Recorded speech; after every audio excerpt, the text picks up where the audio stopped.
Montana State University, Westminster, South Carolina. When I was a little kid, I loved the sky. I loved it for its bigness, for the endless feeling it evoked. When you're a kid, the daytime sky is like a movie screen. Clouds were characters caught in an epic, endless drama.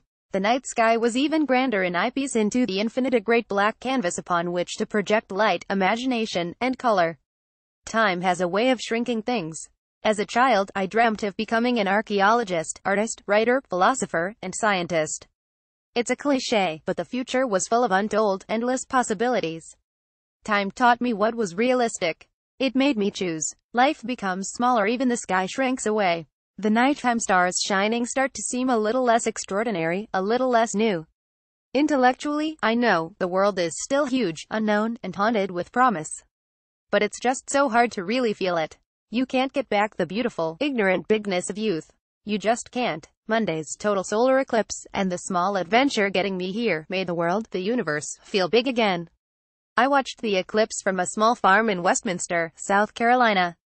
Bill and Mary McGinn bought the place 5 years ago to retire, raise chickens and goats, and host city folk wanting some time out from their busy lives. They never expected a total solar eclipse was going to pass through their front yard, drawing eclipse chasers from hundreds of miles away. About 20 people assembled on their farm, from as far as Massachusetts and Mississippi, bringing together a crowd that looked, one part Duck Dynasty, one part REI catalog. Some came because this was the last eclipse they thought they would see for themselves. A 70-plus-year-old man from Mississippi remembered learning about eclipses in 6th grade and wanted to finally see one for himself. Others wanted a moment to share with their kids. A high school teacher was there to take pictures of the eclipse and to bring back a hero story to his students. Historical astronomers, they were given so much clout and veneration by being able to predict these things, and it was almost a holy experience for these people. Michael Bentz, the high school teacher from Marion, Massachusetts, said, "To be here, that's invaluable. When the shadow fully took over the sun, the crickets chirped, the kids screamed, Venus appeared bright in the sky next to the sun, and I lay down before a black disk that was surrounded by the most angelic white light I've ever seen. It must be the color Renaissance painters yearn for when painting pictures of God in heaven, sublime, gentle, powerful, and singular. The roosters crowed when the sun came back." Bentz was nearly speechless. "It was just so cool. Big, black, he said. Tabor Academy High School science and astronomy teacher Michael Bentz captured this stunning photo of the total solar eclipse on the farm. Michael Bentz, when it was over and I had a minute to refocus on reality, I thought about an interview I'd done the day before. It was in Greenville, South Carolina, a medium-sized city in the path of totality. There, I met Deb Pincus, 56, who came from Charlotte and booked the trip months in advance. She and her partner Karen were scoping out viewing locations in Greenville's beautiful Central Waterfall Park, which was then filled with screaming kids and travelers from all over the world. Deb and Karen are only in their 50s, but they both joked this might be the last eclipse they could see. "I don't want to be trite," Deb said of what she wanted out the experience, "but just the ought to remind you how small you are, and how huge the universe is, and how much beauty there is.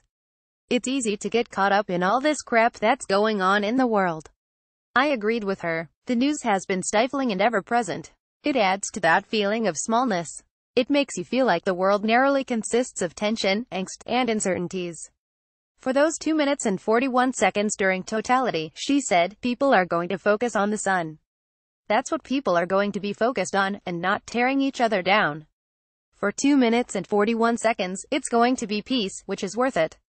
They're just being awed by God, so that's pretty neat. It's not just time that shrinks our feeling of the bigness of the world, it's our psychology. Our brains are built to look for patterns, heuristics. We need these mental programs to simplify and make smaller the huge challenges we encounter every day. We know a glowing red iron is hot before we touch it. Heuristics help us survive, but they guide us to smallness. They make us biased to the things we're already predisposed to believe in. They turn us away from getting to know groups that are different than us and unjustly provoke our fears. They make us unwilling to explore, to make the world big and, yes, uncertain, and sometimes scary again. At age 7, I remember going to sleep many nights with the feeling that I loved the world and wanted to explore it. I could bring on sweet dreams just by thinking about the awesome endless sky. I turned 28 years old this month. For the first time in a while, the sky feels big again.